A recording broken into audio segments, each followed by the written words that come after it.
Hello, and welcome to the South Coast Artists Index, where artists, performers, and writers, as well as curators, directors, and supporters, anyone with ties to the creative community, drops by to introduce themselves to you. We'll talk about their beginnings, their vision, their passion, and so much more. The South Coast Artists Index podcast is brought to you in part by Heavenly Spirits, who invites you to celebrate the art of life and creative communities everywhere.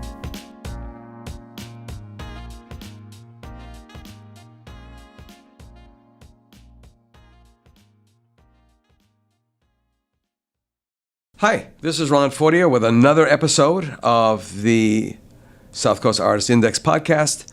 And I've said it a million times on this podcast, but today's guest is really a special guest, and you're going to see why, because she's a first in at least two categories. So with that in mind, I'm going to have her introduce herself. I've already spilled the beans on her gender. Have her introduce herself, spell her name. I was going to say spill her name. Spell her name. And tell us what she does. Hi, Ron. Thank you so much for having me. You're welcome. My name is Milena Rodrigues. I am the author of Portuguese cookbook, written in English. And my name, for those, I know it's a difficult name, Milena Rodrigues. I've struggled it my whole life. It's spelled M-I-L-E-N-A. In Portuguese, it's pronounced Milena. In American, people call me Milena, and that's fine. And then Rodrigues, and I always say R-I-G-U-E-S as in Sam.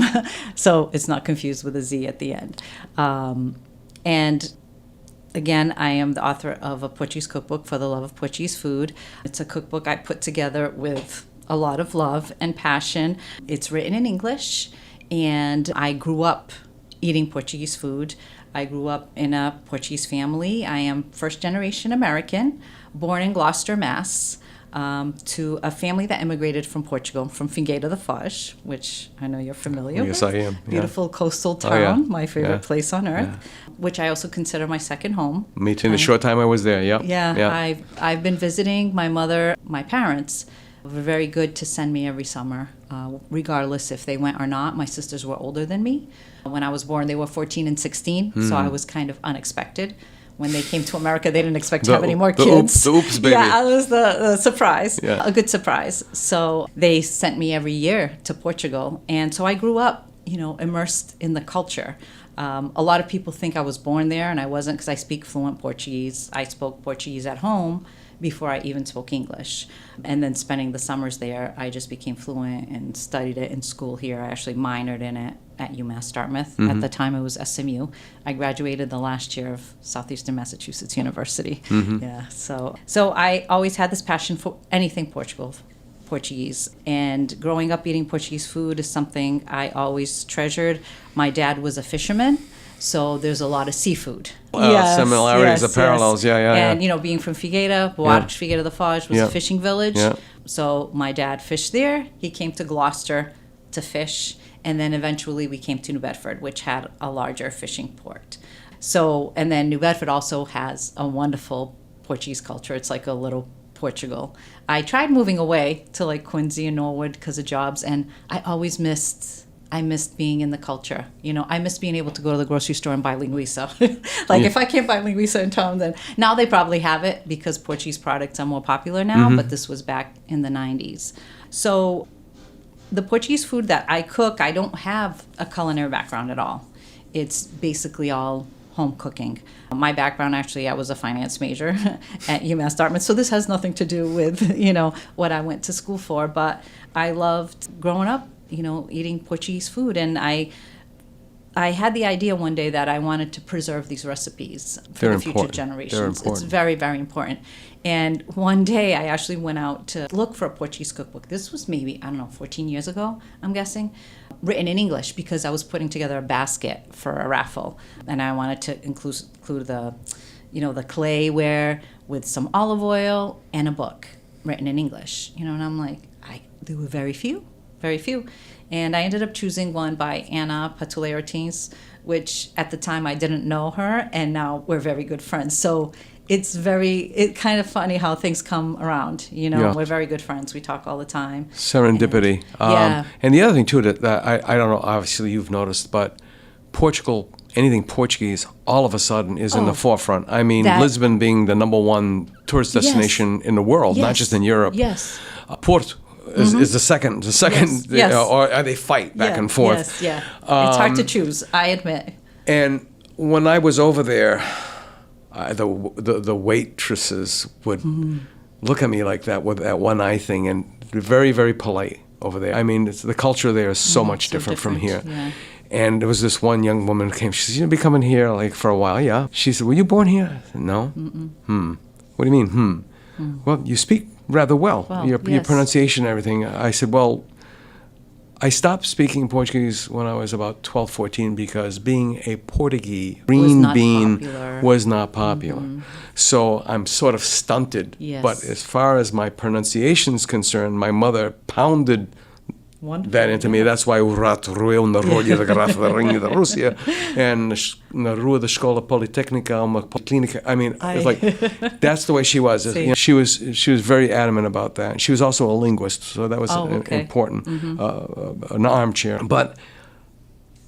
and then the Mediterranean diet and all this other stuff, and I went to live there. I thought that's where I was going to stay forever. There were other plans. Yes. And I was there 6 months, and I lost 20-something pounds.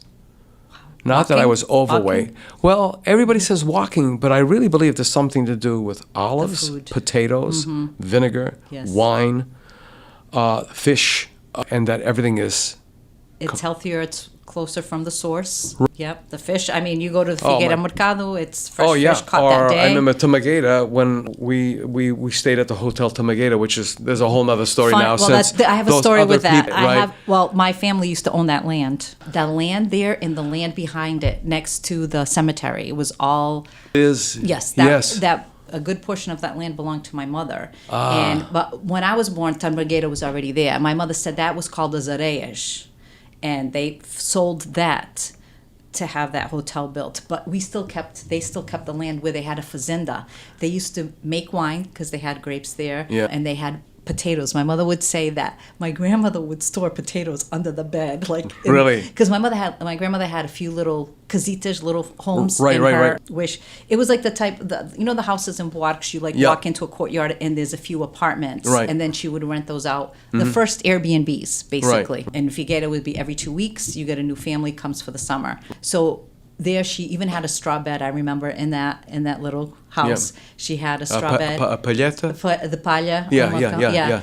And my mother said, because a few times I made some punch potatoes here with the gold potatoes, and she'd be, this reminds me of the potatoes that your avó had from the fazenda. No, those punch potatoes, my mother, they refer to them as batata ao morro. Batata ao morro, exactly. Mas amoro. Amuru.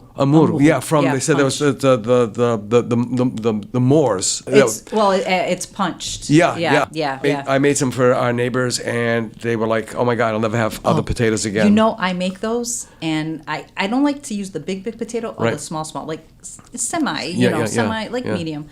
My daughter, when I make them and there's leftovers, she pops them like chips. Like, I'll leave them out on the counter and they disappear, and she just pops them because they're so good. She's like, "Mom, this is like one of my favorite things." It is, and it's so simple. Yeah. But so we have all these great things about Portugal. When did the book you first write this book? 2017, came out in end of June, beginning of July. All right. Yeah. Now, another thing too, trying to describe Portuguese cooking is kind of, they have that face when you're talking to it. It's very simple food. Very simple. The best curry chicken I ever had in my entire life, and I never realized there was and that's another thing. Portuguese cuisine has different influences, yes. And has influenced people. A lot. Peixinhos da Horta started in Japan and in China. And my friend Mitra, who's Indian, would cook for me, and he'd always have that face on, like, how do you like it? And like, it's really good. Have you had that before? Yeah, where? At home. At home. Who made it? My mother. Your mother's Indian? No. But she's, and all of a sudden we're looking at each other going, what? Yeah. Chicken vindaloo? Yep. It's vinhos. Exactly, vinhos. I know. Go figure, right? Yeah. So it is like this weird cross connection with stuff. So the curry is another one. My mother didn't cook with curry, but I know there's some people that do this. My mother used very, very simple ingredients. In central Portugal, where we're from, I find that we tend to use the simple spices. You know, there's some that use the more, you know, like they'll use the curry or the cloves and stuff. Right. My mother cooked with the very simple, you know, the garlic, the onions, salt, pepper, and a lot of olive oil. And that's in tomato paste. She used tomato paste, like, and I think that's one reason, like, her sauces, like, for instance, the ervilhas guisadas. I've had people tell me they tried my recipe and that's their favorite that they've tried. And I put the tomato paste in it, and I think it just makes the sauce, it gives it like that texture. There's a body to flavor. it. Yeah, it gives it body and flavor. And one thing I don't like, and I'm very picky about, is watery sauces. Yes. And my mother would always say, tens que deixar apurar, which means you have to let it reduce. Yep. And you do, and with that tomato paste, it would just make the sauce so nice and thick. Same with my feijoada. Yeah. The bean stew. Yeah. I have the white bean, then I have the red bean stew. Yeah. And you just let it apurar. You let it reduce. Because Right. I know I've had other beans when it's just watery, it doesn't taste the same. No, it doesn't. And the texture gets thrown off, too. Exactly. You can feel the beans. You don't want to feel the beans in your mouth, you know? No. And you can tell we're Portuguese because we're wandering all over the place. But I'm going to go back to the ervilhas guisadas, which is stewed peas, which I discovered recently. My mother would always constantly say to me when she would make it. It's one of my favorite dishes. Mine too. And my wife doesn't like it because she has this childhood trauma with about peas. Some people don't like peas. Yeah, because her father forced her to eat peas. I can get that. Yeah. And I saw somebody with a license plate somewhere that says, I hate peas. No. And I showed it to her. But anyway, whenever she would make it, she would tell me how important it was that her father showed her how to make this recipe, and her father's father. And I thought, this is the simplest recipe in the world. Yes. And she would call it sopa de pobres, which was the soup of the poor. Because, and I'll let you describe the ingredients later, but I was telling a friend of mine who is Jewish, and he just happened to come back from Israel, because there's like one of those things he had to do. And I was telling him about this. We suspect that my grandfather was Jewish. Yes. He was a crypto Jew, a hidden Jew, or converso, or Murano. There's so many names for them. Yeah. And he's from Guarda, which is like that area. My God! Have you been to Belmont? I've got to get up there. I was there last year. It's you have to go there. There's a woman who runs the Sephardic thing. Yes. That's Does she online. do tours? Yes, and she told me, you let me know when you're coming. I will introduce you to your cousins. I nearly dropped when she said that. Yeah, I met a man that has a store there, and he's of Jewish descent. His brother-in-law actually wrote a book about the Jews in Belmont. Really? They were there, his family, and how they would do their ceremonies and stuff in secret. Right. And there's a synagogue there, but now it's closed. Didn't they reconsecrate that one, or was it the one in Gouveia? He told me they closed it and they only open it upon request for certain occasions. Okay. So it's not continuously open. Yeah.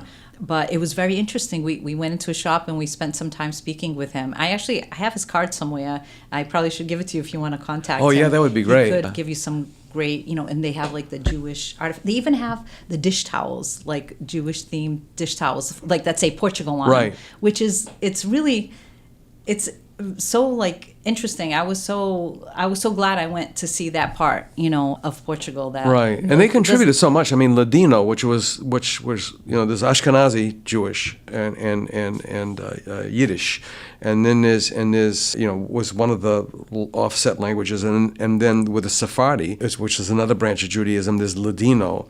And I just listened to this lecture the other night where they talked about all these influences of how modern Portuguese evolved through all those influx of coming in, and it really is an amazing thing. My grandfather, by the way, his name was Eduardo Moraes, and he was from Vila Cortés da Serra. Okay, Vila Cortés da Serra. Yeah, okay. And so that's a dish that has always mesmerized me, not even knowing why. Yeah, and interesting. And it's so odd that it's known as shakushka. Yes. In the Middle East and in Israel, the Middle East, and it's making this resurgence. It's the same friend. We went to the MFA, and he says, "Hey, we're going to go to this place, and guess what's on the menu? Shakushka." No. Yeah. So wonderful. I always had this theory, especially with wine. I used to do a wine show a long time ago. I was one part of the wine guys. And, we started off on public access, and we went to Channel 6. We did a segment for Walter Potenza, and then we ended up getting our own show, and then we did a pilot for PBS. And so we always said, we know more than the average person, but we know a lot less than the experts.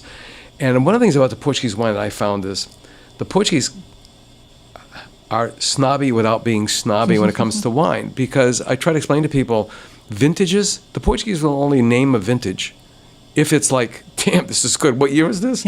And it's like, oh, this year really sucked. We're not, no, let's just forget it ever happened. So, but there's this other thing too. There's this gastronomy. Try to explain to people that met the same people that went to Israel, met them in Porto. We went up to Porto together.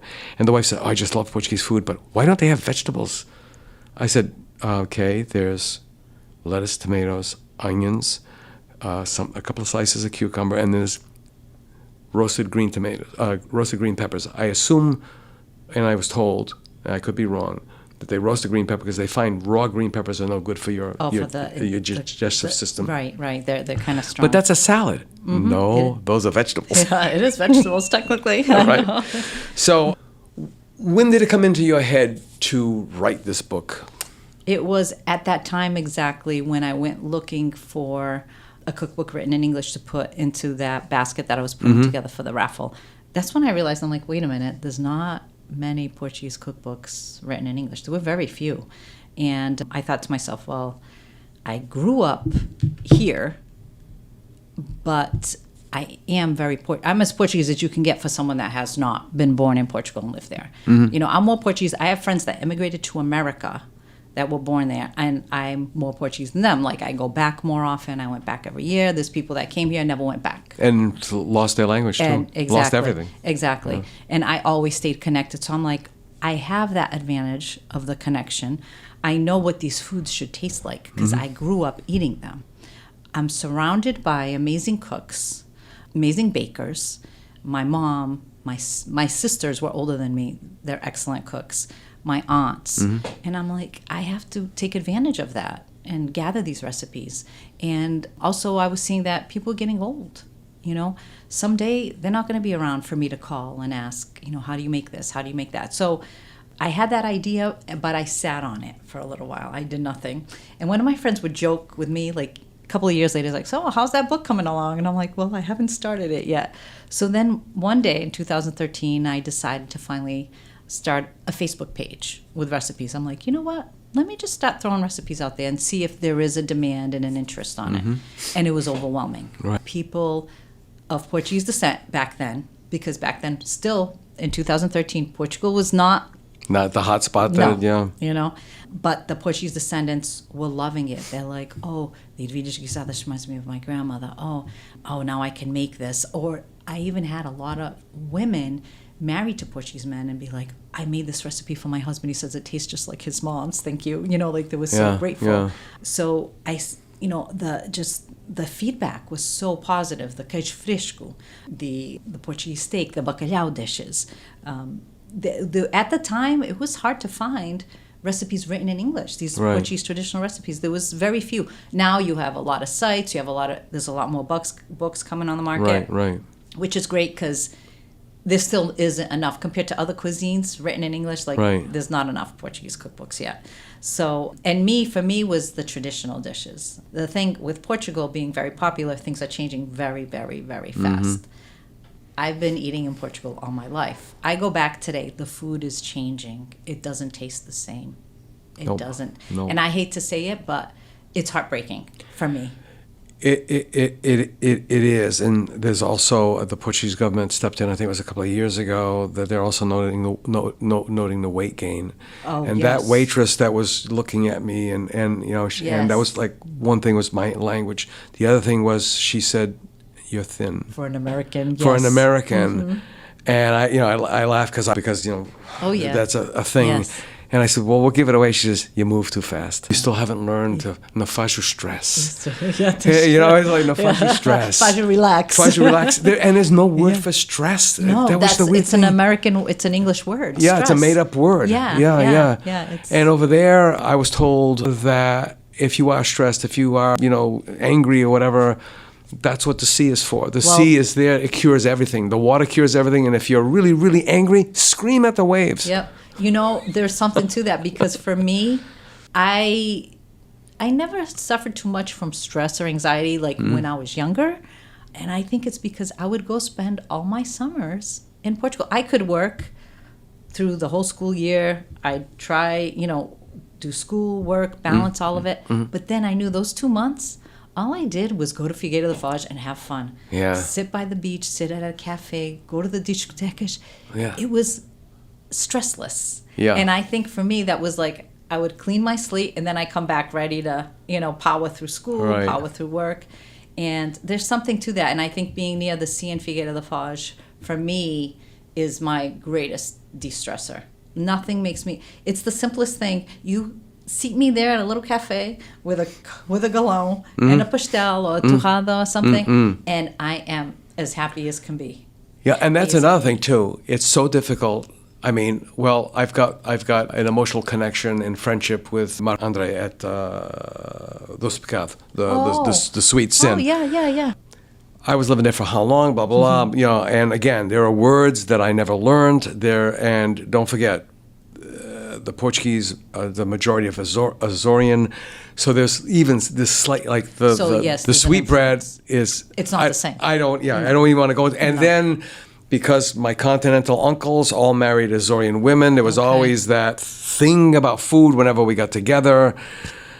One of them was the chicken. They were always concerned about the chicken, and I couldn't figure it out. And as I'm doing more research about my Jewish grandfather, I figured out, oh my God, the Azoreans kosher their chicken because the diaspora, so many Jews went to the Azores. And they do the Shema on Friday. They call in, they're saying the Hail Mary, and they're calling in the Sabbath.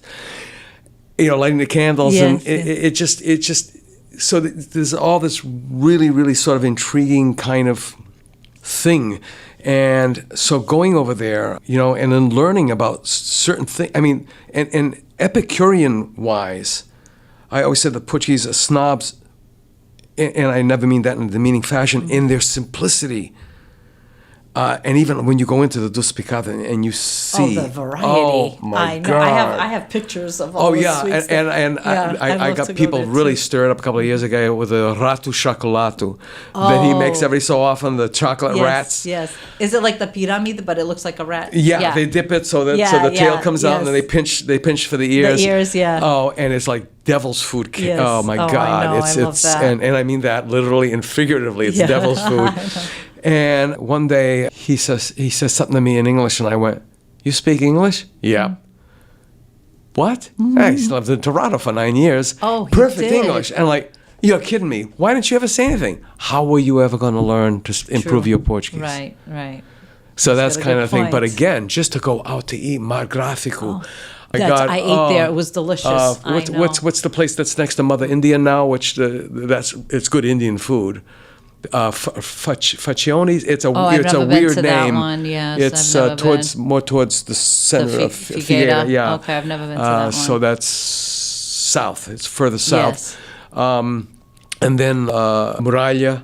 Yes. I mean, every place you go to. I know, it's and so then, good. Caçarola, I like the caçarolas are very good. Right. My cousin owns a Veneza. Okay. Yeah, that's very popular as Yeah. well. And then the Casa Pinha, which... I know, I go up there. Is that open or closed? I can't figure it out. I heard some people say it's closed because of the pandemic, but I heard some people say they reopened. I went after the pandemic. Did you? I'm pretty sure. Yeah. I did go after the pandemic. The food there was just over the top. I would go for out of lunch. I never had the food there, but I have to eat there. There was another place I was thinking of. Oh, Sagres, Marisqueira. Yeah, Marisqueira. I like o espanhol, o bar espanhol. Yeah, yeah. That's good. Cervejaria. Cervejaria. And I still miss it because Irena was a sweetheart, her and her husband. It was Irena's on Rua de Cordoeiros. It's been several things since then. You know the kiosk is on Cordoeiros when you're walking towards Caras Direitas? Oh, is it Pena Branca you're thinking of? No. Oh, well, maybe they changed, but she was a Ukrainian. Both her and her husband spoke impeccable Portuguese. They had a Brazilian cook. Oh my God, it was. But again, there's something on Boston Public Radio yesterday about they're the Americans since the pandemic have latched on to sidewalk dining, and it's like, oh my God, it's like the Portuguese will be out there, it'll be 50-something degrees in the wintertime. They'll still be out there sitting out there. That's one thing is the esplanadas. That was my favorite thing to do growing up. My sisters would sit at cafes all day and we'd sit there at esplanadas, and we didn't have that here, but it's true. One good thing that came out of the pandemic, now you see the outdoor dining here. O Império was another one down. Oh, my God. I used to go there when I was growing up and have my torrada. Yeah. Like every day with my sister, she would take me there and I'd have my torrada with like a galon, and it was so good. And again, everywhere you go, there's food, and then you'd say, I should be the size of a house. And there is walking. I mean, 20,000 steps was average a day there. But easy. You didn't walk to walk because my doctor said I got to walk. You walk because you're going to this bakery, or you're going to this place, or I didn't need a car for the whole year I lived there. Yeah, where you have your place and I have my place, we don't need cars. I just, like in the morning, I'll walk out, I'll go by the mercado, I'll go have a coffee on the beach, I'll take a little stroll in the avenida, come back home. Then in the afternoon, I'll go out of the lunch, I'll go walk around, go to the beach, and then at night, sometimes I go to bed and I've already walked like after midnight a couple of miles by the time I get, because we walked Figueira around midnight, we walk around, by the time we walk back, we got 2 miles in. And that's another thing too. I tell people, you could be dead drunk with $100 bills stapled all over your clothes, and no one would bother you. In fact, people, I saw a woman collapse crossing the street in that intersection next to the Mercado, the big one. Oh, really? And it was interesting because one person went, and then there were 6 people there. I think this is so-and-so's mother. Blah, blah, blah. There was like a little networking thing, and before the responders came. And it was absolutely amazing to see that kind of thing. And there's still shame, which is still a Portuguese. Yes. It was just culturally, it was just so. Oh, it's so different. This is one thing that is really, it's very close to my heart, and it's very sad for me to see. And I'm sure you saw it. It's changing. The old Portuguese ladies, that generation is dying, right? The ladies that would stand outside. What people call the security cameras, right? Like, everywhere, everywhere. You walk out of that, my family's from Rua dos Pescadores. It's a very busy street. The ladies would stand outside. Well, the one up, Arriaga. Manala Arriaga. That one too, and some of these women are pushing 90. Oh, yeah. And there's a couple of them who dress traditionally. The black, But so many, because a lot of those, my mother grew up there. Yeah. A lot of her best friends that I would see when I'd walk out of the house, they were all gone. But I miss that, because I'd walk out of the house and I would see, Senhora Emilia, Senhora Lisette, and you stop and you talk to them, and, they ask you, you're here again, how's things? And ask about your mom. And then they had these wonderful personalities. Some of them had, they're Spitfires. Some of those were Spitfires. Yeah. And a lot of them are gone. Like, I walk out of my house now, and I might not even hear Portuguese now. There was, o Didal, which Udidal, is Udidal. Yes. Now there was a whole clash they would sit right over there, and right? my mother would be, she was she had vertigo. She didn't know why, and she had to go to Coimbra. And she said, "There's this wonderful young woman physician who beat everybody else out." She found like a block of wax, way deep down inside, and pulled it out. And so I'd be walking to go to the cafe, the Luspicat, and people say, "A mãe está tonta." She's lost her balance. But I'd walk all the way from Furiel João Maria Loureiro. Travessa Furiel João Maria Loureiro. I used to tell people the name of the street is longer than the street. Right. Is it that little street? It's that damn hill. You know where Ramos is? That little thing on the corner, that little street, that little store? Urives. Yes, Urivesaria Ramos. It's behind it? It's behind it. It goes up the side, yeah. Okay. My mother's best friend, well, she had a lot. Nina Quinhas, she used to live on the corner of that street that goes up. Okay. Nina Quinhas. And her husband, I forget Senhor Zé, he was, I think it was Senhor Zé, but they've passed away too. Yeah. That's even changing now too. A couple of people with money from Lisbon and Coimbra have come in and they fixed up changing. All those properties. Things are changing. Yeah. I was walking, I love to walk the walks on the beach at night. Yes, yeah. The boardwalk, because they have the bike path and the walking path, and they light it up. It looks like a little airport. yeah. And that's one thing my daughters love to do at night, and I love to do. And then our prize is an ice cream at Imanya at the end of the road. Yeah. So last year we're walking, and we walked by maybe 7 families, and I think 4 of them were speaking a foreign language. Kokoloku. Koloku. What is that? Is it a hotel? I don't know now what it is. And breakfast, a hostel? I don't know. But I was having coffee there with my brother, and at one table, it was a family. And because there's a Portuguese diaspora as well, I didn't realize how many Portuguese with Luxembourg, France, Germany, so the many. seasonal workers, so many. Or they work like dogs during those 2 months in the summer. The primarily young women who work in those cafes and everything, and then everybody disappears after, And people of modest means, but they have 2 homes there and someplace else. Either another home in Portugal in another part, or there and else in Europe. Yes. Or even the U.S. Yes. Exactly. There's a lot of people, though. It's one place I find people that are from Figueira that I know. There's a lot here in New Bedford. There are people that tend to have kept a home there and gone back. Where I think there's some parts of Portugal, people came to America, they never cared to go back. Figueira da Foz, I feel like people stayed connected to it. Yeah. I know a lot of people from Covagala, from Buarcos, they all bought, condos or homes there, and they would go in summer there. Just the year I moved there in 2016 was the year where you could still get, to use the word, a bargain, 60,000 euro. Oh my goodness. And that was considered high. Yeah, at the time. Went to an American, and see, that's what happens to an American. Well, that's inexpensive. That's inexpensive. We had friends that we met there that became friends with my mother. My mother introduced me to they were from Oregon. The woman was a potter, and they bought a place next to the police station, the main police station towards the center of Figueira. I forgot the name of that area, but those houses are built like bomb shelters. And I said, you mind me asking what the hipoteca is like? Oh, it's like $600 a month or 600 euro a month. I'm like, 600 euro a month? Yeah, and we can afford a housekeeper. I mean, that's like a third of what we paid in Oregon. Yeah. It's like, wow. There's a lot of people moving in there. Yeah. Now you go to Figueira, and it used to be a venda, for sale. I know, and now it's sold everywhere. So there are good things and there are bad things. Yeah. Speaking of Figueira, and I'll bring you into this conversation because this has been long rolling for quite a while. Luis Soares, he has 2 murals that I'm aware of. The big one is that wraps around the cemetery. Oh, well, yes, that's in Tamagaita. Yes. It's homenaging Agentes do Mar, I think it is. Yeah.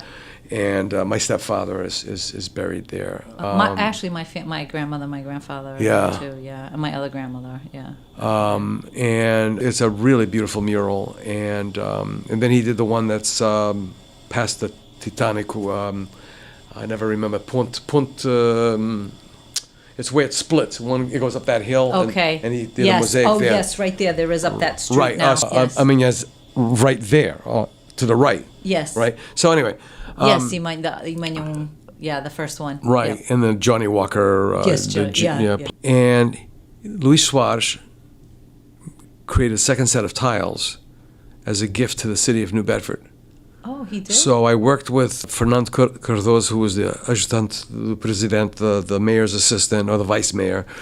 And the only problem we've had is to try to find a damn wall. Oh, no. That's 90 meters. I mean, that's a big wall. Yeah. But he said it could be adjusted. Okay. And so we've been trying to find a place.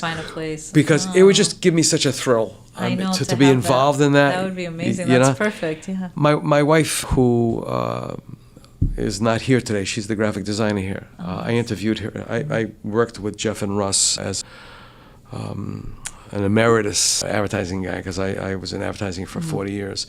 And after the divorce, I was planning on leaving the country. I got everything all settled, and one thing led to another.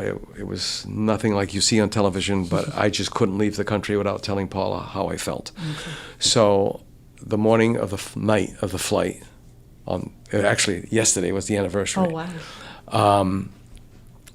I told her how I felt. She said, funny, I feel the same way. Oh, that's beautiful. We worked it out with Skype. Yeah. And, but she said, you got so culturalized there, so and like the coffee, you know, I became a coffee snob. Yes, you know, yes. But there's just something about that place that I just can't put my finger on. And somebody from another town said, "Oh, Figueira, oh yeah, okay, yeah, it's the most wonderful place in the world. I know, it's paradise." some people, blah blah. yeah. It's like, oh my God, you guys are like so. Yeah.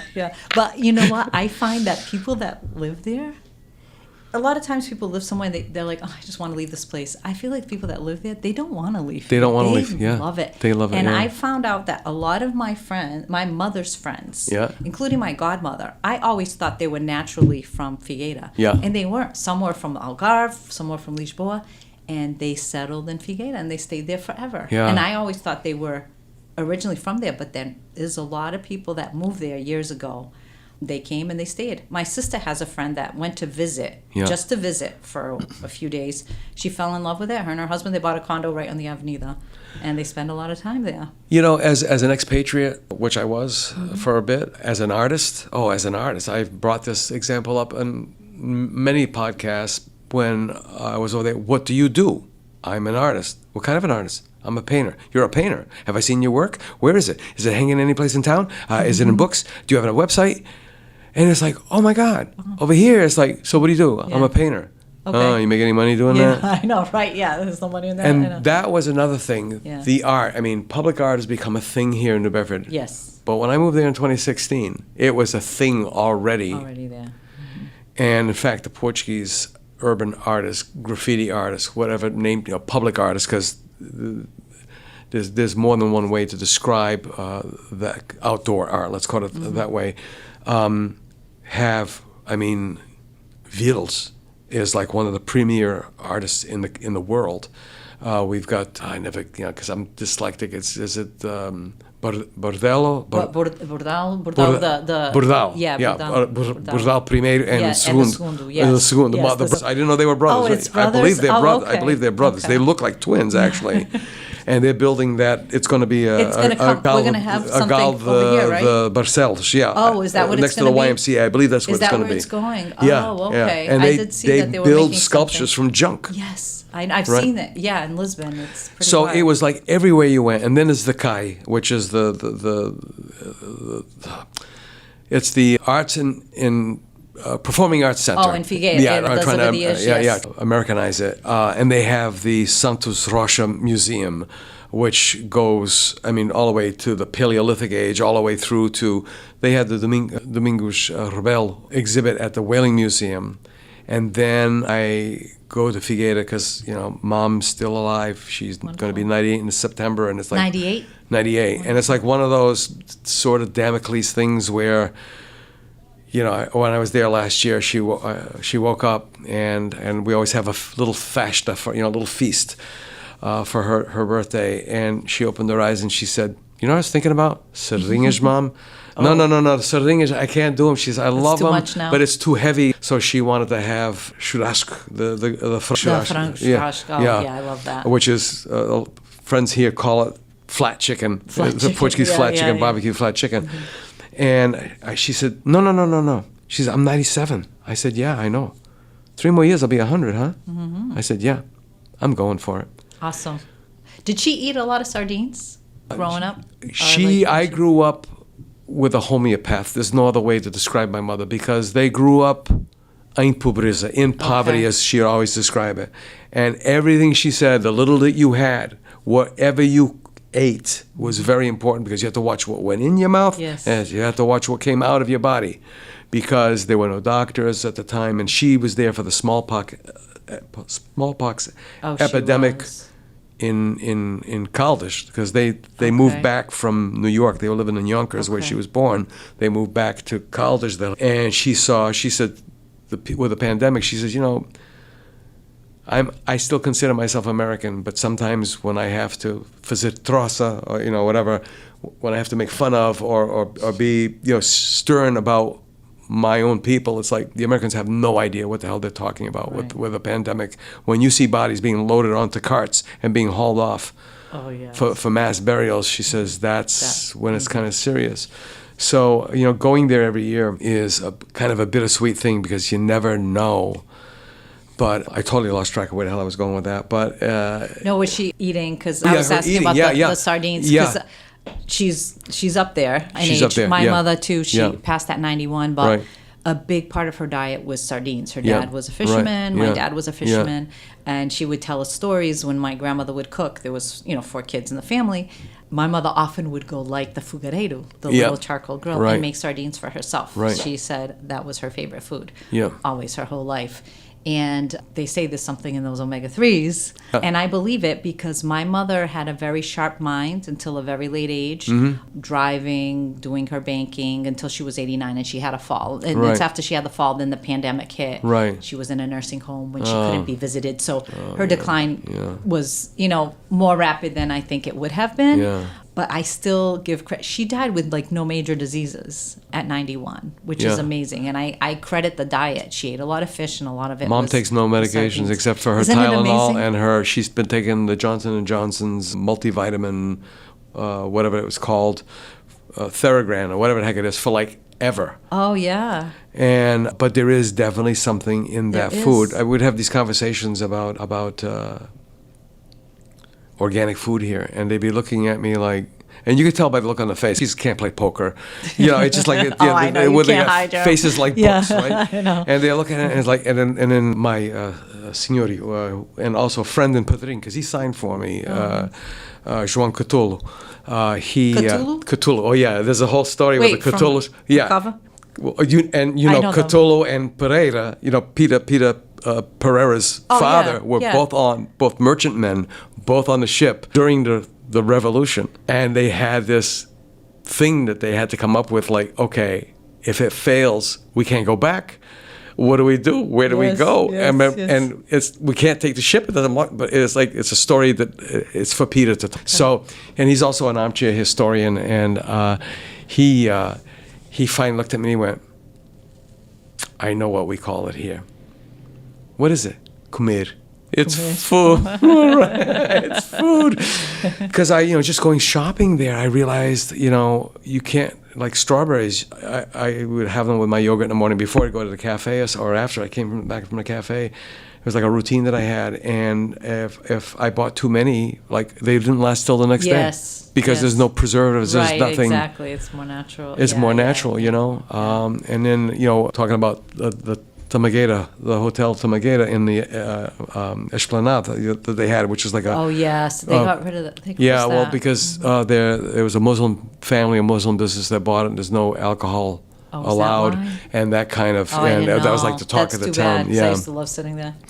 But you'd be sitting there and you could see the fishing boats right there, and you knew that fish is coming towards. Right in. How about? Do you remember the time when they had the little boats on the beach? And yes, come onto and the with beach? the boys, the oxen pulling and them in. You'd be sitting there with the nets, with your beach towel. My mother's house, which is actually my stepdad's family's house, was where my mother lives. Was actually the Casa de Bois, the stable for the oxen, and the house behind was actually the house.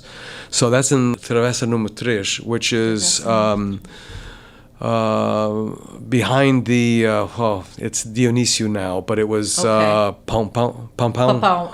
My cousin's brother used to own that. It's back over there. But again, it's such the art, the culture, the food. It's just an amazing thing, and for you to put this into a cookbook is amazing for a lot of reasons. Number one, yes, there just aren't enough, and when you did run across let's call it an American who discovered a Portuguese dish or whatever, and they have chorizo, which is not Portuguese, in there because they became... And then there's so much too here. When you go to Portugalia, that's about as close as you're going to get to going to the old country, as they used to refer it to. But we have the chouriço and the linguiça in shrinked in plastic, and over there you go to a place and there's more chorizo and morcella and varieties that like you're looking going, which one do I pick? You know, there's just so much. And then was it the alheiro? Alheiras, I love alheira. Farinheira is like my favorite. Yeah, and I love alheira. Making it burst like morcella when you put it in the oven. So good. So there's this, and then and again too, there's an art and there's a craft to everything. There's a reverence to everything. It's so different. It is different. And I mean, the pastries, don't even get me started on the pastries. God. I mean, I think it's an infinite number of pastries because everywhere you go, they have their own pastry. Yeah, which and somehow there's nuns associated with a bunch of them. There's the conventional. There's those because of the egg. The egg yolks. And then there's a lot of them that originated from the convents because they used the egg whites to starch the habits, and then and they had the yolks left over. So that's throughout the country, but even those that have the egg yolk is like the main ingredient, like it's a different pastry. Some have like a puff pastry, some it's very different. And then there's others, like there's the chestnut pastries. There's speaking of chestnuts, the bean tarts. That's my favorite. You know what? I've learned this listening to it was something on Malcolm X or whatever. My wife is African American, and my mother grew up. Brought me up in a very international, very open, ethnic, racial kind of way. I mean, where we lived, and she also lived in a time when we lived in New York where people would hear her accent. She was always plagued by her accent. I said, "Mom, you speak 3 languages. Yes. That's why you have an accent." Exactly. Okay, and they would ask her when this was back in the 50s and 60s. Oh, where are you from? She said, I was born here in New York, but my parents, went back to Portugal. Portugal, but you're not black. Really? Portugal wasn't even known. It was for a world power. It was so bizarre. Yeah, like we discovered, half the world. And right. Yeah. I mean, we have a big skeleton in our closet. It's a very touchy subject these days. But but we were, discoverers. A world power. We were a world power, but people just forgot like where Portugal was. Like I even years ago, because I have my blog, I post pictures of Portugal. And I had a parent of one of my daughter's friends say, "Oh, your pictures of Portugal are beautiful." She's like, "I thought it was just dirt streets." I'm like, dirt streets? Portugal hasn't been just dirt streets for a very long time. I could understand. People had no idea. And I think, this is my theory, Portugal has become very popular in most recent years. And I think it's thanks to the internet. Because a picture speaks 1,000 words, right? And I know Portugal was not very good at marketing itself long ago. It is now. It does an amazing job. But years ago, Portuguese people are not really much for bragging, I think. Traditional, we're more like humble. That's why we're more humble. A friend of ours across the hall says it's like why there's like that irritation with the Brazilians. He said they'll stick a flag in a muffin or something. It's just they're very, very patriotic and but the Portuguese are sort of like we didn't do a good job of promoting Portugal. Yeah. And people just didn't know about it. They'd be like, "Oh, you're from Portugal? Oh, is that a part of Spain? Or do you speak Spanish?" Right. Or are you from the Azores? Yeah, I know. I'm like, no, we're our own little country, not Spanish, And there's also that thing, too. There's still that little thing between the Azores and the continent there where, still is. One of us is considered snobbish. Yes. And the poverty in the Azores was for real. I mean, not that it didn't exist in Portugal, especially in the mountainous regions and in the smaller villages, off the beaten path. Yeah. It was very, very tough. And my mother would tell me stories about the brasa. The stove was, they had a hole in the ceiling where the smoke went out. I mean, it was like a barbecue grill in the middle of the house. And they worked the thing is, I know people from the interior, from the farm country, because my husband's family's from there, they worked extremely hard. Yeah. They didn't spend too much time. I can tell, like, from their culture, they didn't enjoy life as much. Life was about working, and it's kind of like suffering. Right? Yeah. Where Figueira da Foz, people worked hard in the sea, but they had fun. They partied. The difference with my mother and my stepfather is exactly that. He was considered by my mother to be wealthier because his father was a fisherman, and his mother sold fish. Yes. Verena. Yeah. Verena. Yeah. And I don't get to use my Portuguese every day. And so, I mean, I always tell people it's funny. You see the hip hops. The hip hop culture with the bling, and that's very similar to the Portuguese fisher woman, the fishmongers, because the more gold they had, the more you could trust them. The gold necklaces, right? And it's the earrings. If they can afford that, it's because they're trusted and they sell more fish and so on and so forth. Because every culture's got the people who try to stuff sand into the fish's mouth to make it weigh more, and all kinds of stories like that. But she considered him to have grown up more in a lap of luxury than her living in a fazenda up in Vila de Couto in Caldas da Rainha. Yes. And the way she described Portugal to me was, it was like bereft with poverty. Yes. And then when I went to Figueira for the first time, it was like, not there, no. Whoa, no, what? No. Do you see pictures of like the 50s and 60s? The life, even then, even back life, in the way that people were dressed, even back in the 20s, actually even around World War I, they were like the grand boulevard. My heart aches when I look at the old pictures because it was a grand the casino. avenue. Oh yeah, it was.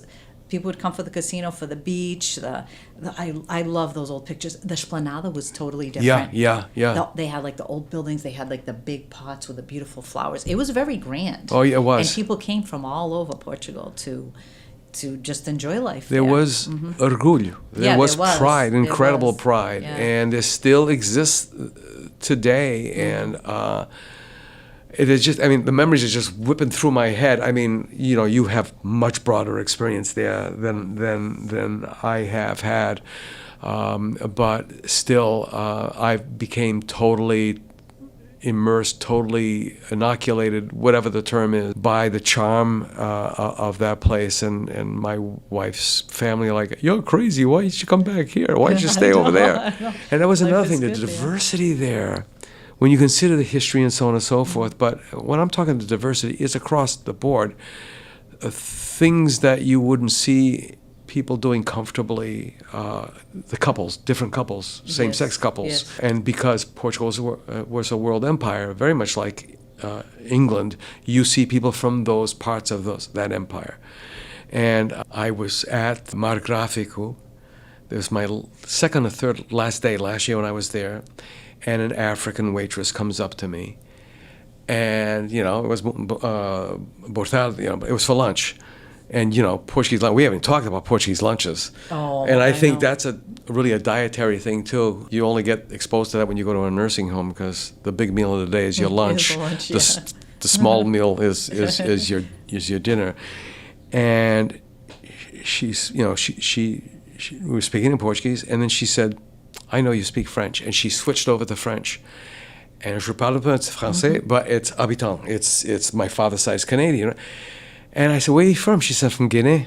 And it was like the most weird thing. She was so intuitive. And it was like, not only that, but it was the best tuna I've ever had in my entire fresh tuna. It was unbelievable. Delicious. But those experiences all over the place are just phenomenal. I mean, growing up there in the 80s for me, Figueira da Foz, I was a teen, going into my 20s. So I'd go to Portugal. I have a lot of independence there. I could do whatever I wanted because it was safe, Oh, I've seen 14-year-olds when they have that Sonos the series. Sunset. It's 100,000 kids on the beach. It's a little too crazy for me. I think I wouldn't want to be in the middle but of that. But from where I lived, I tell people, the night they won the Euro Cup, I was there in 2016. I'm not a sports guy. I've been to Super Bowl parties and World Series. I have never felt, I have to use the word stress, like you could not breathe. You could not unless you were screaming at the ref or cheering for the goal. It was the most intense sporting event thing I've ever been to in my life. Mm-hmm. And it was at it was on the Brazil Avenue in the main drag, but it was just absolutely incredible. But that people are driving around blowing their horns. That they do that. With the noise thing. Old woman. There's no other word. I mean, old women. I still don't consider myself old. Women in their 70s, 80s, whatever, standing in full all dressed up regalia. Yes, Do you know Rosa Amélia? Rosa, I was going to. I'm My glad you sister brought goes that to up. Benfica games with her. You should see her all dressed up. She looked like something to be reckoned with. She surfs and everything. Well, really? Yeah. Well, she had I've seen her and she moved to, because she was in the she Hotel had that Tomagata, but restaurant. they had to move out of there, I guess, because of the liquor. I don't know where she. And I thought she died, but let me tell you, I met her several times. She was coming to the Dos Pecados, believe it or not. And very friendly woman, but there's just this intensity in her eyes. You would not want to mess with her. No. Yeah. She has quite the personality. Yeah. And she is. Somebody asked me, "Who's that?" I said, "That's the Julia Child of Portuguese seafood. There's no other way to describe her." She's the most famous peixeira in all of Portugal. Yeah. Like, she's been on all the TV programs and everything. I think Mark Paulo was like one of her best friends or something. Like he comes to see her and stuff. Yeah. I don't know if you know, her sister owns the Plataforma. Oh, really? Rusa. They're sisters. You know what? I've gone by there a dozen times, but there's some places when you're alone you don't really want to go into. Yeah. But Din's next Din's, to the Onda. Yes. He's from here, or he's lived here, and he went back. And you were talking about bifana. Yes. And he has a little twist he has on his bifana. I'll have to try. And it was like, oh my God, this is, and that was one thing my wife got hooked on was bifana when we went there. And that's another thing, you just never know who you're going to bump into. There is this connectivity between New Bedford and Figueira that's unbelievable. We went to Gala, Coffee Gala, and there is a it was José Vinagre who introduced me to them because he knows everybody. And they're from New Bedford, and they have this place just off the beach. I don't remember the name of it, but they had the costelitos, the ribs. Oh, the ribs. Portuguese barbecue is so different from any other, and I can't explain it to anybody. No. It's incredible flavor, but to look at the meat, you'd be like, it looks like it's just plain, but the flavor, and then so good. The thing with champagne and beer, what is that called? Oh, panache? Is it panache? Yeah. Well, with the soda, it's panache. With champagne, I'm not sure. It was espumante, and because nobody in their right mind would put a champagne from champagne. It has to be from champagne, but I think like 7-Up with beer is panache. I don't know with the champagne. And it was like I have coffee black. I just drink straight whiskey. I have my wine. I don't do cocktails. And I was like, well, what the hell, right? Oh my God, the pairing between the ribs and that was, and then so it's bread, ribs, and no batata frita. No, there was none. There was none. I love my batata. Oh, frita. Our daughter, adopted daughter. It's funny, ever since I met, and so her mom and so on and so forth, and she'd say, "Ron, I know this sounds insane, but I feel Portuguese since I met you. There's like something." Wonderful. She did her DNA, and guess what? She has. Yeah. The weirdest thing also too is that she has a Fortier in her line, which is really strange. Really? You can't make this stuff up. My goodness. So a couple of days ago, we were making dinner, and Maddie says, "Mom, can you make those little roasted potatoes that you make?" And she's like, "Yeah, okay." And she said, "But Ron's already got rice going." Well, that's okay. That oddly works. And I was like, that's a sign you're Portuguese. Yeah, Portuguese and rice and potatoes. We can't get enough starches. But again, we go back to this whole thing of, and we still got time. I'm just watching it to make sure that we're not over. Yeah. What do you hope to accomplish in sales, obviously, of your book? Well, honestly, when I did this book, and still now, it's not about, sales or breaking records, it's just passing on traditions. I want to preserve these recipes that we grew up with. Mm-hmm. And at this time, I didn't even realize how important it was because things are changing, like I said, in Portugal. They're changing some of the traditional recipes. So I think it's even more important to have this documented. Because you know what? I've lost a lot of people in my life, like relatives. Mm. And I always thought I would remember these things. I don't. Like, there's some things I didn't ask my mom, like, how did she make that? Did she put wine or did she put beer?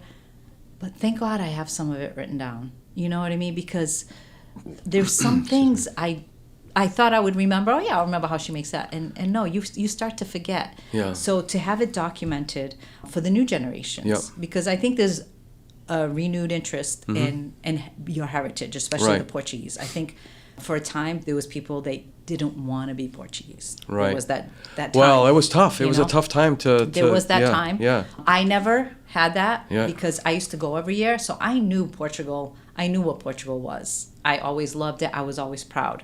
But I know people that wanted to like disassociate with being Portuguese. I never was like that.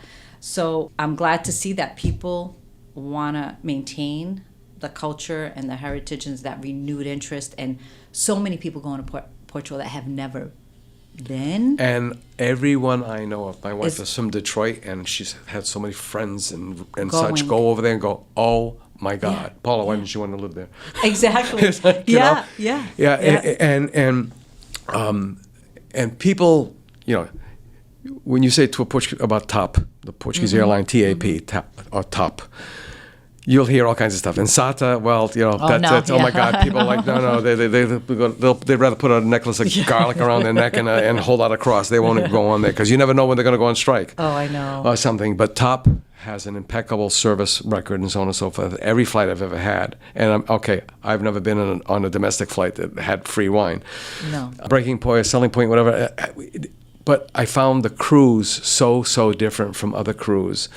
And there was a guy on the last flight over, coming back, who was all excited. This man couldn't contain himself. He hadn't been back home in 35 years. I can't imagine. He'd lost his Portugueseness, he said. Yes. And he couldn't stop yammering on about it. And his seatmate, I don't know if they knew each other. It's like, oh, get this guy out of here. This was on the way back? This was on the way back, and I could, and he was like totally, he was like floating on air. Like, why didn't I go back sooner? Exactly. And then he was talking about this, that, and the other, this other person. And he was either driving them insane or they were tolerating his enthusiasm.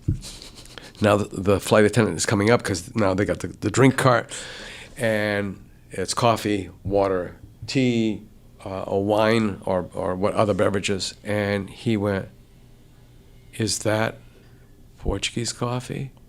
And she looks at him and her face fell and she went, "É café americano," which is basically diluted Portuguese for. Yeah. He said, oh no. I just thought I would get one last café before. That's funny. She does the whole thing. She was back, and then I see her coming up the aisle. She had one? In a ceramic traditional way, the little paper cups or whatever, right? And I thought he was going, oh my God, he went nuts. I thought he was going to cry. I'm getting it's emotional. And people like, it was coffee. It's like you don't understand. No, you don't understand. Yeah. You know, and this is so important because there's another thing. There's this Italian gentleman who's a chef who was raging on Instagram about Italian cooking. Not that stuff that you get at the Olive Garden, which has been getting battered to death. He said there is Italian-American cooking, which is you go to Italy and you ask for a chicken parmesan, they're going to stare at you like, what the hell are you talking about, right? Just like people who say, oh, I went to China, and you know what? They don't have Chinese food. Of course they have Chinese food. But it's right? And I think it's the same thing with Portuguese food because kale soup, we got to do a show just on kale soup alone because people don't understand. Kale soup is, to a Portuguese, like minestrone, minestra. You cannot play with kale soup. Well, caldo verde. Caldo verde is the tradition. You cannot play with that. No. That has no leeway. But that is just like any other culinary thing that comes from the poor. What people in their right mind is going to make this soup out? Just kale, garlic, and potato with a little bit of a broth to it. Right. You know, the French, they make vichyssoise. Who's going to just grind up cold potatoes with with cream? I mean, who's going to do that? The very poor. Onion soup is another thing. Yes. And it's the same thing too. It's like, okay, they came to this country and all of a sudden, I remember as a kid, they would buy the joints, the knuckles, the beef shanks, all the parts that the Americans would ignore or would use for stock, and that's what they would use. And then I told a couple of people, I've seen kale soup that had rice, macaroni, potatoes. I mean, it had everything in it. And it's like, ugh. But it's because, again, even in their, I'll use the term, bastardization of this classic dish, it was a celebration of America. estou aqui com sapatos e tudo. I'm here with shoes and all. Yes. And I had relatives who were shoeless over there. Really? And who couldn't sign their name. So that's another thing that, people don't really get. We've gotten so distant from reality, the reality of history. And history is in every plate. Exactly, because if it's not written down, we're going to forget. Yeah. We're going to forget. Yeah. These are going to be lost. It has to be written down. And there's plenty written in Portuguese, right. for sure. Oh, yeah. But as a descendant, trying to read Portuguese, even I speak fluent Portuguese, sometimes those recipes, they don't have how much time you put it in the oven for, how many degrees to cook, like the old recipes. It's when it's done. Yeah. So these are tried and true. These are all tested by me, all made by me. I either figured out the measurements myself because my mother would just tell me the ingredients, and I got the measurements to be so that it would taste how it's supposed to taste. The problem is there's some new books coming out, right. And when it's a non-Portuguese person that did not grow up eating these dishes, it might not taste how it's supposed to. I know that because I had a pastel de tentugal the other day that my friend bought here. Yeah. It tasted absolutely nothing like a pastel. If you were to eat that, you would say this is the grossest pastel I ever had. And that's one of the best in Portugal. But because it was made here, and I don't know who made it, but it was probably made by someone that never ate one. Right. Based on the egg inside, that egg, right. the sweetened egg yolks.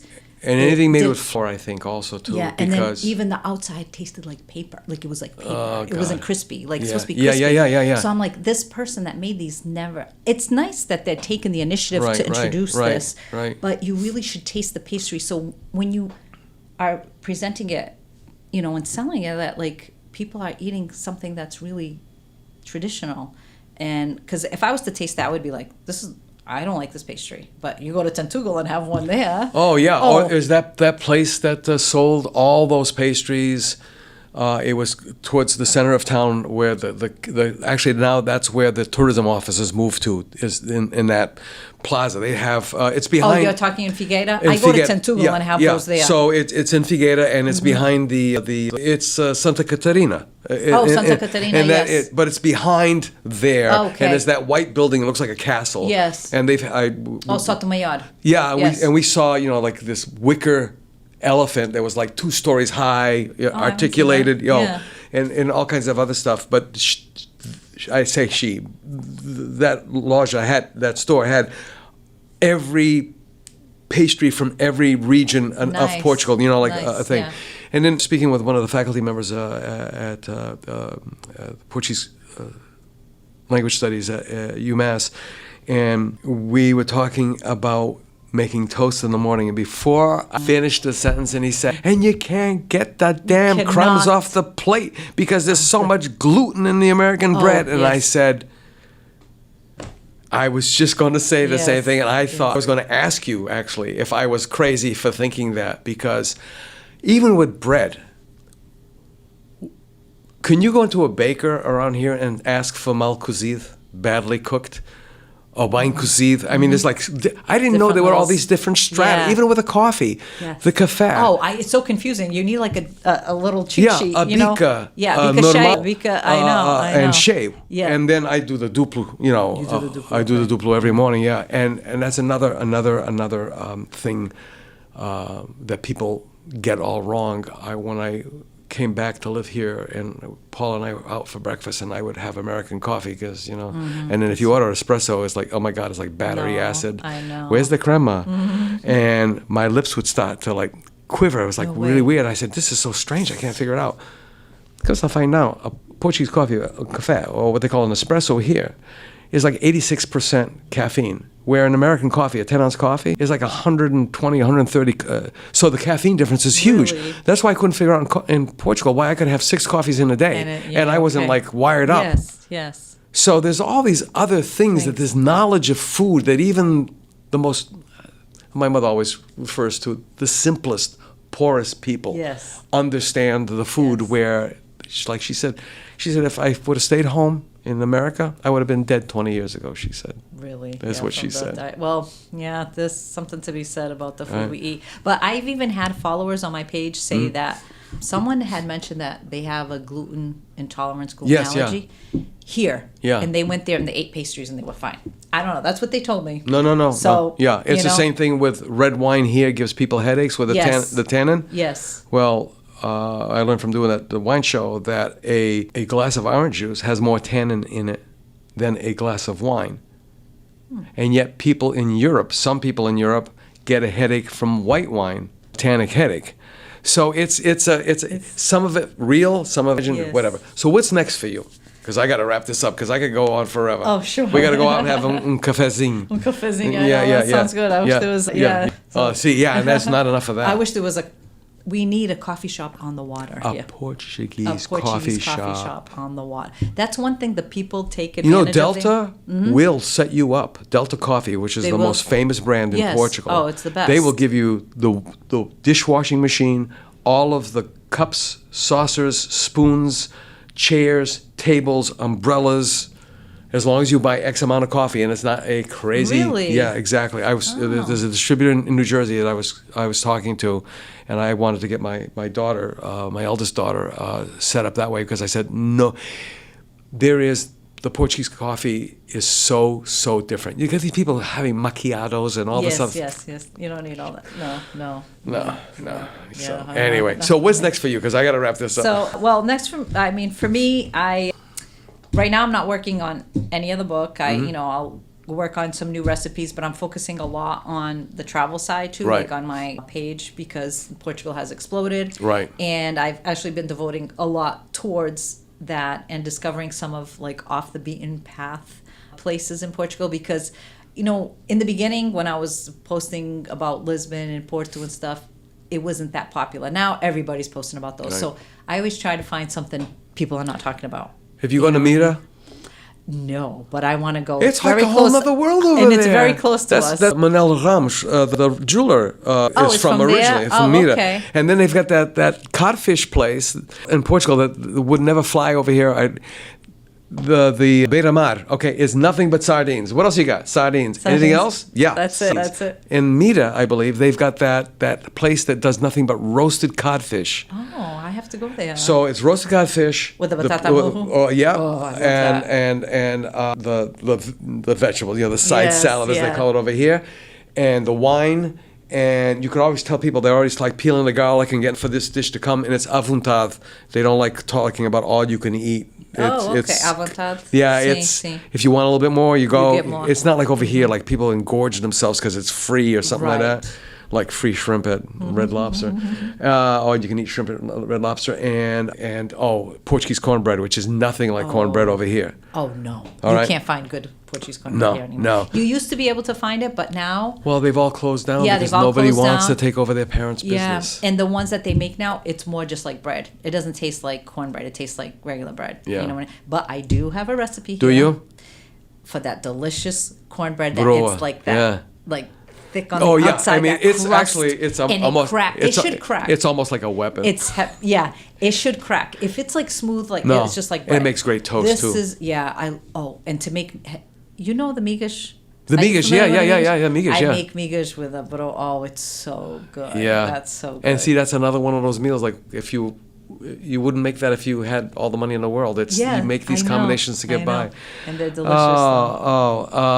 But my goal is to preserve these recipes, and my hope is that the new generation will continue to cook Portuguese food. And a lot of these recipes do stir up memories of your grandmother and your moms, and that generation, they're passing away. And if you want to continue to make it, you got to have it written down. And Portuguese mothers don't write anything down. My mother had almost no recipe written down. Right.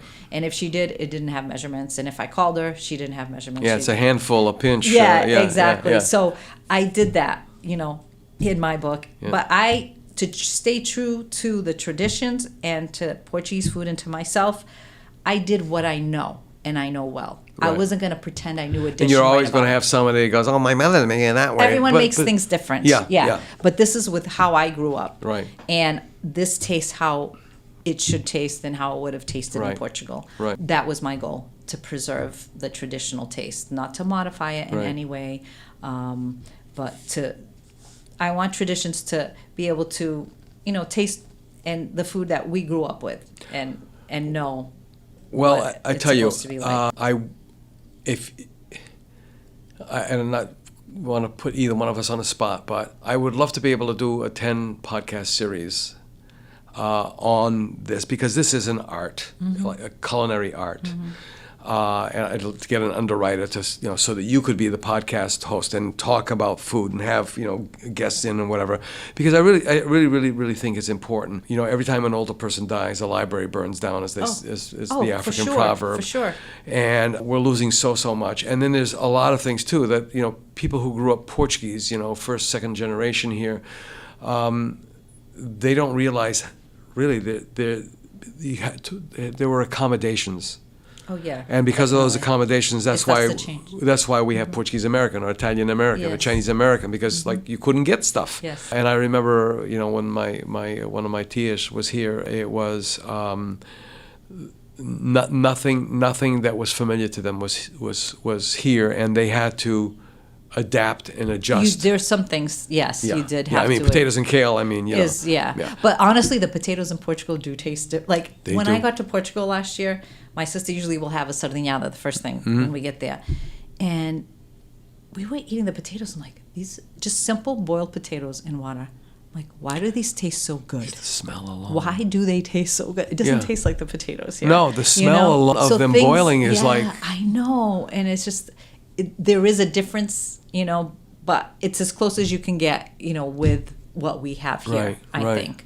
And I picked some of my favorites of, like, arroz doce, my favorite. There's a lot of ways to make it. Yeah, there is. My mom makes hers with orange, not with lemon. Yes, some people use orange. And then canja, which a lot of people think is, and it's actually very Arabic.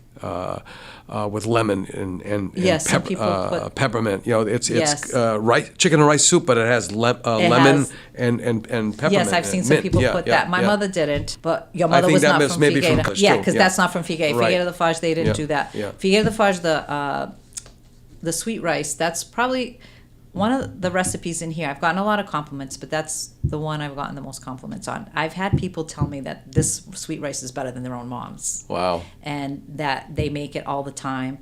It's work intensive, but it's worth it. The milk is added very slowly. It's scalded and added very slowly and mixed in very slowly. Let's evaporate a little bit, then you add a little bit more.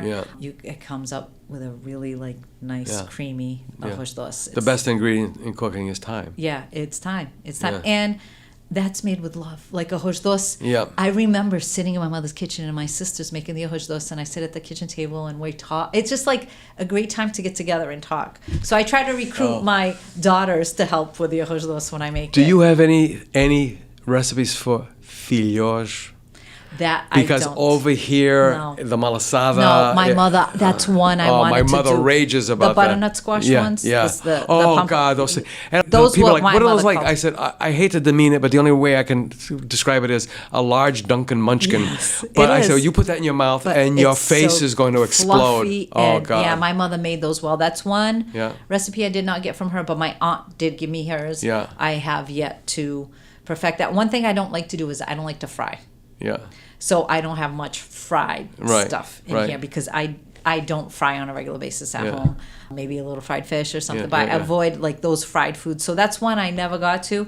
So it would be nice to do a second book someday, but I don't know. I'm self-published. Yeah. So it's a big investment to self-publish. Yeah, it is. It's a huge investment. So do I want to invest in a second book to do 2 print runs? And you know what I mean? Because to do a print run, you have to do a lot of books. Otherwise, the cost per book is too expensive, and you got to sell it out. So to make it affordable, I have to do a long run, which is a big investment. It is. And it's like a winery.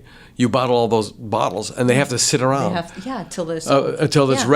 Till they're ready to be sold, and then they have to sit around. You have to wait that time, and then you have to wait for them to sell. Exactly. Yeah. So it's a big thing. Mm-hmm. Thank you so much, because this is a portal for us.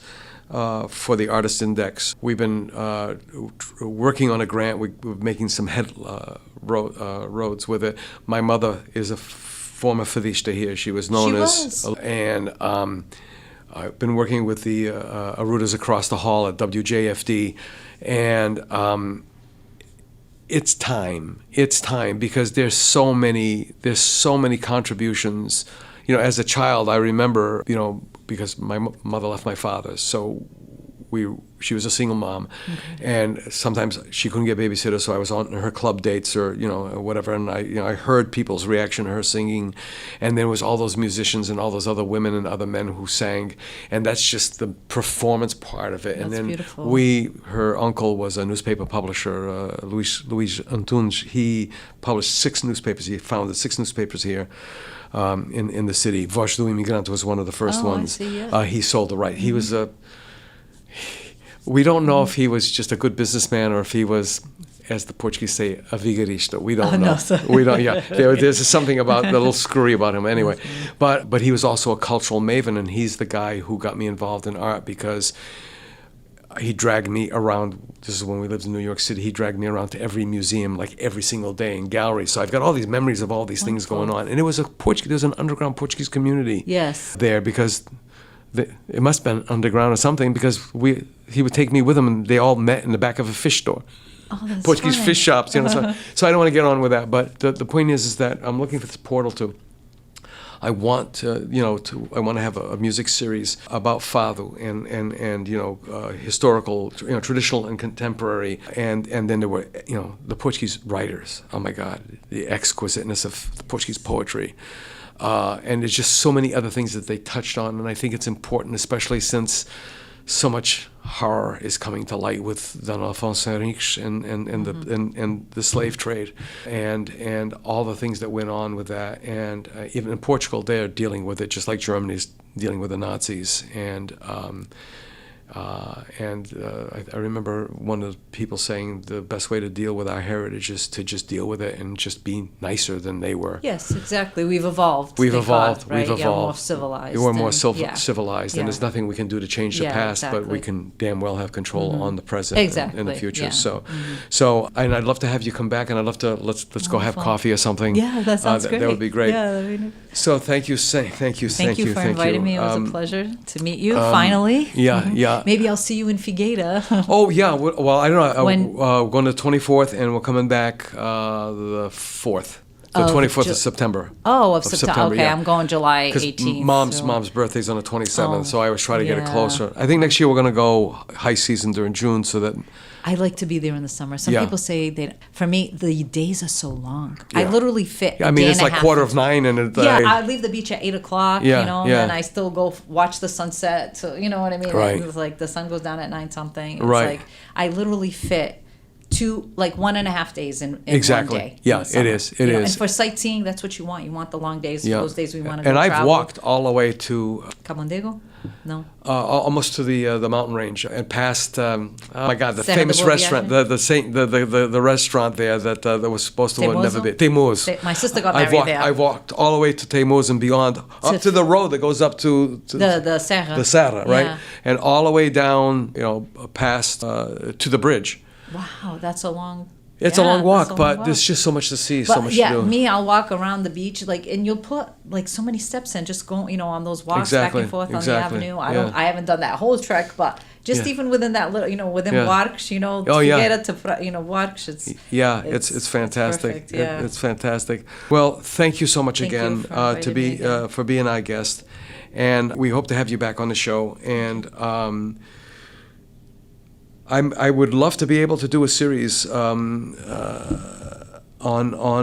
Well, we're looking for culinary artists as well, and you are a culinary artist because you published a book. So I you're, did. you're I'm also not a so professional you're on cook, that but- cusp between literary and culinary. So Yeah, it's a great thing. Exactly. So Milena Rodrigues, thank you so much obrigada. for the love of Portuguese food. And this is Ron Fortier. Hope you enjoyed this. We went long, okay, because you can't get to 'Cause we're Portuguese people. Portuguese. Yeah, exactly. And being on time is whenever we show up. Yeah. So have a great day, you guys. I hope you learned something about this. I hope it got you stimulated to look out there and taste Portuguese food and explore Figueira da Foz. I tell everybody to go there, and I should stop Definitely. doing that because it's going to become too popular. So with that in That's the mind, thing. Yep. yeah, exactly. With that in mind, Ron Fortier signing off. Be good to each other out there and be happy. Thanks so much. Goodbye, everybody. Thank you.